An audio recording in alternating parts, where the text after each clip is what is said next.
जय मां पीताम्बरा।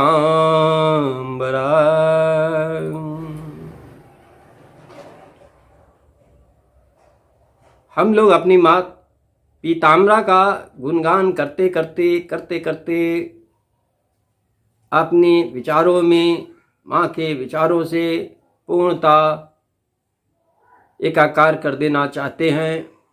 माँ बहुत ही दयालु है। हम भी प्रयत्न कर रहे हैं कि वो दया की भावना हम सभी के हृदय में समाहित हो और दूसरों के हित के लिए अच्छे से अच्छे हम सभी मिलकर कार्य कर सकें। हम देखते चले आ रहे हैं कि तंत्र बाधा से पीड़ित व्यक्ति पूरी तरह से निराश हो जाता है, उसके जीवन में अंधेरा छा जाता है। उसको कैसे दूर किया जाए, कम पैसों में, कम लागत में उसका कैसे कल्याण हो, इसके लिए हम लोग पुनः पुनः विचार करते हुए इस निर्णय पे पहुँचे हैं कि कुछ ऐसा प्रयोग किया जाए जिससे प्रत्येक व्यक्ति आसानी से कर सके और अपनी तंत्र बाधाओं से मुक्ति पाकर अपने जीवन को खुशहाल कर सके। इसके लिए बहुत ही मंथन करने के बाद यह प्रयोग हम बताने जा रहे हैं। इसको आप भी अपने जीवन में अपने गुरु के निर्देशानुसार करने का प्रयास करें। आप सफल होंगे और आपके जीवन की मुसीबतों से आपको छुटकारा अवश्य अवश्य मिलेगा। देखो भाई, गुरु का सानिध्य बहुत जरूरी होता है, परम आवश्यक है गुरु का सानिध्य। क्योंकि तंत्र क्षेत्र में जिसने तुम्हारे ऊपर तांत्रिक कार्रवाई की है वो अपनी निगाहें रखे रहता है। जैसे ही आपने कुछ किया उसको पता चलता है, वो उसके ऊपर फिर प्रहार करता है। इसलिए गुरु का सानिध्य अत्यंत आवश्यक है। गुरु उसके प्रहार का मुंह तोड़ जवाब देने में सक्षम होते हैं। इसलिए आप अकेले ऐसा प्रयोग मत करें, अपने गुरु से अनुमति लेकर ही प्रयोग करें। क्योंकि जिस समय आप गुरु से अनुमति लेते हो उस समय गुरु का ये दायित्व बन जाता है कि वो आपकी रक्षा के लिए कुछ न कुछ उपाय कर दे। अच्छा, गुरु की शक्ति ही बहुत होती है।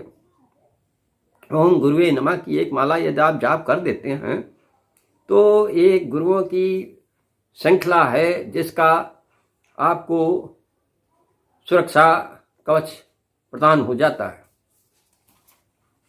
भैया, तंत्र बाधा कैसे दूर की जाए उसके ऊपर हम आज फिर चर्चा करते हैं, पुनः चर्चा करते हैं। क्योंकि भैया, तंत्र बाधा से हमारे पास बहुत अधिक फोन आते हैं, सभी तंत्र बाधा से ही पीड़ित हैं।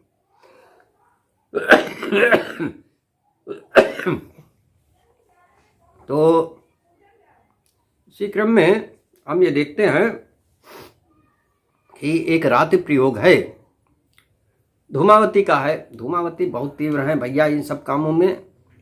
तो पहले हम अग्निकुंड में अग्नि प्रज्वलित कर लेते हैं। फिर दाएं हाथ में 4 लौंगे और 4 लौंगे बाएं हाथ में पकड़ लेते हैं। देखो भाई, 4 लौंगे इस हाथ में रख लिए, 4 लौंगे इस हाथ में रखें। अब ये हाथ हम अपने हृदय स्थल की ओर यूँ रख लेते हैं। दोनों मुट्ठियाँ जो है हृदय स्थल की ओर रख दिया, यानी कि कोहनियाँ, ये कोहनी जो है मुड़ जाती। हृदय स्थल पे अपना दोनों हाथ की मुट्ठियों के रख के हम पंजे के पैर पे खड़े होते हैं। यानी पैर जो खड़े होंगे वो पंजे के पैर, पंजे के बल, यानी जो पैर की उंगलियां हैं उसके बल खड़े होंगे। उसके बल जितनी देर तक हम खड़े हो सकेंगे उतना अच्छा, उतना ही तीव्र ये तंत्र काम करेगा।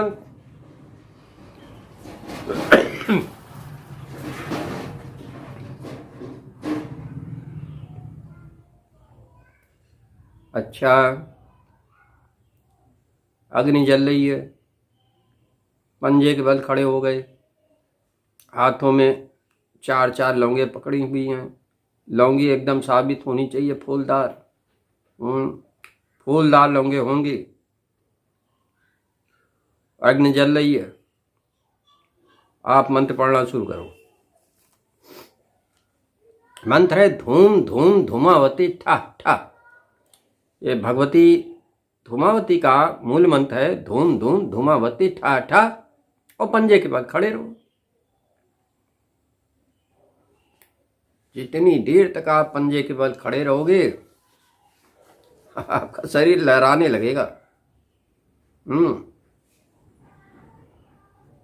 बड़ा कष्ट भी होता है, किसी किसी को तो चक्कर आने लगते हैं, किसी किसी को मिचली ऐसी महसूस होने लगती है कि पलटी हो जाएगी, किसी किसी के हाथ में जो है एकदम पसीना पसीना हो जाता है, कुछ लोगों का मन उच्चाट हो जाता है कि छोड़ो। अच्छा, फिर मुंह उल्टा करके, यानी हवन कुंड से दूसरी तरफ मुंह करके आप ये 8 लौंगें हवन कुंड में डाल देंगे और फिर अग्नि की ओर देखेंगे नहीं, निकल लेंगे। तो जितनी देर तक हम खड़े रह सकते हैं उतनी देर तक खड़े होके धूम धूम धूमावती ठा ठा का जाप करें और मुंह उल्टा करके, यानी कि हवन कुंड की ओर पीठ करके आप ये लौंगे हवन कुंड में डाल दें और फिर पलट के हवन कुंड की ओर नहीं देखना, निकल लेना। चाहे जितने तीव्र तंत्र बाधा की गई हो उसको नष्ट होने में देर नहीं लगती है। इसमें जो समस्याएं आती हैं मैंने बता दिया कि मन उच्चाट होने लगता है, किसी किसी को पसीने आ जाते हैं। अच्छा, इसको एक मंगलवार करें, यदि काम नहीं बनता है तो दूसरे मंगलवार को फिर रात में बैठे, तीसरे पे फिर बैठे, यानी 4 होते होते आपका काम हो जाएगा। यदि आंख बंद करके आप जाप करते हो तो सर्वोत्तम है। अच्छा, ये काम जो पीड़ित व्यक्ति है वो भी कर सकता है, मगर पीड़ित व्यक्ति यदि इसका जाप कर रहा है धूम धूम धूमावती ठा ठा, उसका जागृत मंत्र नहीं है, तो जिसके पास जागृत मंत्र हो वो वहाँ खड़े होकर उसका जाप कर दे, धूम धूम धूमावती ठा ठा, और वो पीड़ित व्यक्ति पंजे के बल खड़ा रहे और ये करता रहे। लहराने लगता है शरीर इधर से उधर, क्योंकि पंजे के बल खड़ा होना कोई आसान काम नहीं है। मगर ये यदि वो कर ले जाता है तो एक ही झटके में तंत्र की कार्रवाई सारी समाप्त हो जाती है। भाई, एक से एक दुष्ट तांत्रिक बैठे हुए हैं जो पैसे लेके अलूल जलूल हरकतें किया करते हैं, मगर उनकी तंत्र बाधा को काटने के लिए माताश्री ने अनेक उपाय दे रखे हैं, एक से बढ़कर एक उपाय हैं। और इन्हीं उपायों में एक ये भी उपाय है, इसका आप प्रयोग करें। हमने तो प्रयोग किया है, आप भी प्रयोग करो, और ये बहुत अच्छा है। और देखो, इसमें कोई पैसा भी खर्चा नहीं होना है और अपने केवल गुरु का सहारा लेना पड़ता है। गुरु अपने स्थान पे बैठ के ही धूम धूम धूमावती ठा ठा का जाप कर रहा है और आप यहाँ खड़े हो के लौंगे पकड़े हुए खड़े हो तो वो भी फलदायी हो जाएगा। इसलिए आप निश्चिंत रहें।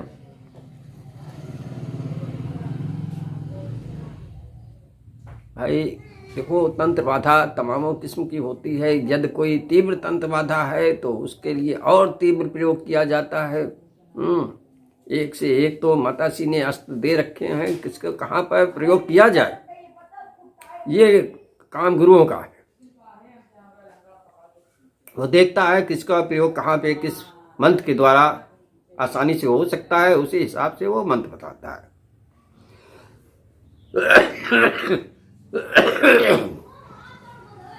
भैया, माताश्री का स्वभाव ही बहुत ही दयालु है, वो अपने भक्तों को पीड़ित नहीं देख सकती हैं, इसलिए उन्होंने तमाम तरह के अस्त्र भी दे रखे हैं। वैसे बगला कल्प विधान है, ये भी एक उनका अस्त्र है, बहुत जबरदस्त अस्त्र है। पतंगिरा है, माला मंत्र है, अपराजिता प्रयोग है, तमाम प्रयोग भरे पड़े हैं। तो हम ये अपने सभी लोगों से उम्मीद करते हैं कि वो परेशान मत हों इसको यदि कोई विशेष परेशानी है तो हमसे संपर्क कर सकता है, हम उसको दिशा निर्देश दे सकते हैं और उसकी कोई फीस भी नहीं। सबसे खासियत तो ये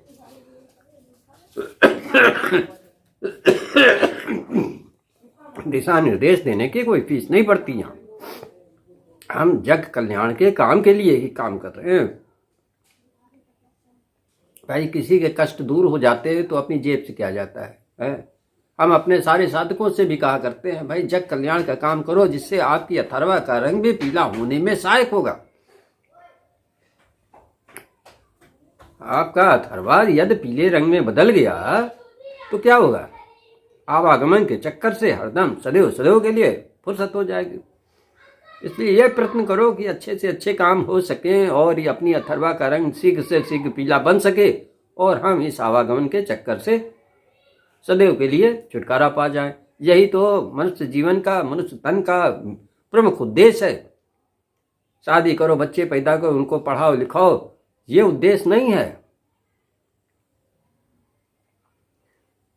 ये मनुष्य तन का उद्देश्य है कि इस आवागमन के चक्कर से कैसे निकला जाए, उसके लिए ही माताश्री का आश्रय लिया जाता है और अपने अथर्वा का रंग माताश्री के रंग में विलीन करना पड़ता है।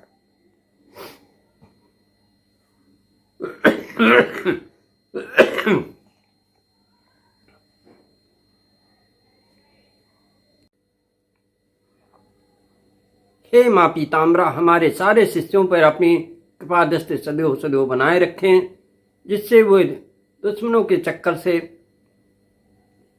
सदैव मुक्त रहें और आपका गुणगान करते हुए अपनी अथर्वा का रंग पीला बनाने में सक्षम हो सके।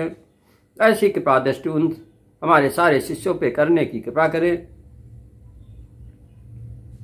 जय मां पीताम्बरा।